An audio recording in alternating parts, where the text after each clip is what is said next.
Gulf of Hormuz ही एक आंतरराष्ट्रीय straight आहे किंवा आंतरराष्ट्रीय पाणी आहे. तर तिथून नैतिकतेच्या दृष्टीने $2 मिलियन अशा प्रकारचा टॅक्स घेणं किंवा टोल घेणं किंवा खंडणी घेणं हे बरोबर आहे का? तर याच्यावरती कायदा हा क्लिअर नाही, हे मी मगाशी म्हटलं होतं. एखादं राष्ट्र आपला देशाच्या पाण्यामध्ये येण्याकरता कर किंवा शुल्क हे लावू शकतं, परंतु नैतिकदृष्ट्या हे बरोबर नाही.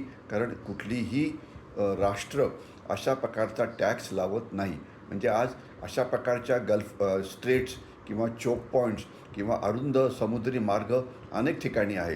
जसं भारताच्या अंदमान निकोबारच्या जवळ मलक्का स्ट्रेट आहे, मग त्याच्या पुढे सुएझ कॅनॉल आहे, मग त्याच्यानंतर गल्फ ऑफ सुंद्रा आहे. आपण जर नकाशा बघितला तर अनेक समुद्रधुन्या ज्या समुद्रामध्ये आहे, इंडियन ओशनमध्ये आहे, इंडो पॅसिफिक ओशनमध्ये आहे, तर तिथे अशा प्रकारचे कर काही लावले जात नाही. आणि सामान्य नियम आहे की सगळ्या जगाला या स्ट्रेट्स किंवा या समुद्रधुन्यांमधून जाऊन व्यापार करण्याचा हा अधिकार आहे. परंतु इराण हा अधिकार तोडतो आहे.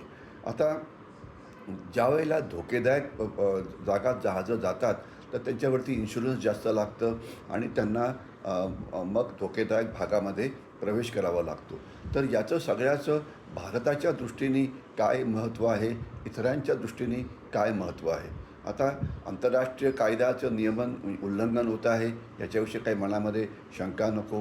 परंतु भारताकरता आतापर्यंत जी काही जहाजं गल्फ ऑफ होर्मुझमधनं आली होती, त्याकरता इराणनी कुठले पैसे घेतलेले नव्हते आणि आपली तेल आणि गॅस या गल्फ ऑफ होर्मुझमधून येतो.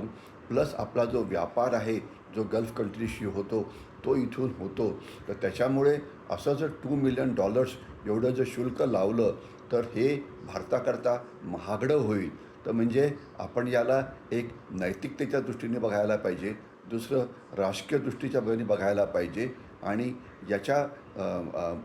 याच्याकडे आपण इराणला पण सांगायला पाहिजे की आज जगामध्ये रूल बेस्ड ऑर्डर, म्हणजे जे जगाने नियम केलेले आहेत, जगाने म्हणजे युनायटेड नेशन्सनी किंवा आंतरराष्ट्रीय लवादानी वगैरे, तर ते सगळं पाळणं हे नैतिकदृष्ट्या इराणचं पण काम आहे. आणि त्यांनी अशा प्रकारे कर लावू नये किंवा खंडणी घेऊ नये, हे आपण नंतर योग्य वेळी इराणला सांगायला पाहिजे.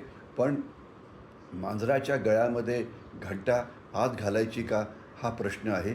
आणि अशा प्रकारे या विषयाचा अभ्यास करून भारताने इराणला काय सांगायचं याचा निर्णय घ्यावा. उघडपणे त्यांच्याशी विनाकारण लढाई करायची काही गरज नाही आहे.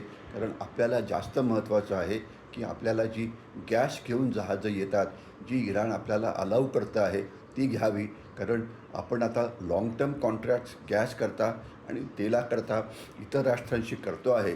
पण एक गोष्ट मात्र महत्त्वाची आहे की गल्फ ऑफ होर्मुझमधून येणारं तेल आणि इथून येणारा गॅस हा भारताकरता अत्यंत स्वस्त आहे. कारण याचं अंतर भारताच्या किनारपट्टीपासून जामनगर सारख्या रिफायनरीजपासून फक्त 400 किलोमीटर एवढंच आहे. तर त्याच्यामुळे अमेरिकेकडनं गॅस घ्यायच्याऐवजी, ऑस्ट्रेलियाकडनं गॅस घ्यायच्याऐवजी गल्फ ऑफ होर्मुझमधून गॅस घेणं हे आपल्याला परवडतं.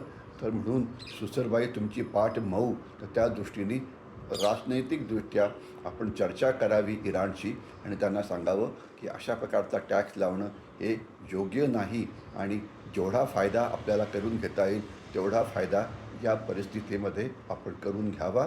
कारण नैतिकदृष्ट्या असा टॅक्स लावणं हे बरोबर नाही.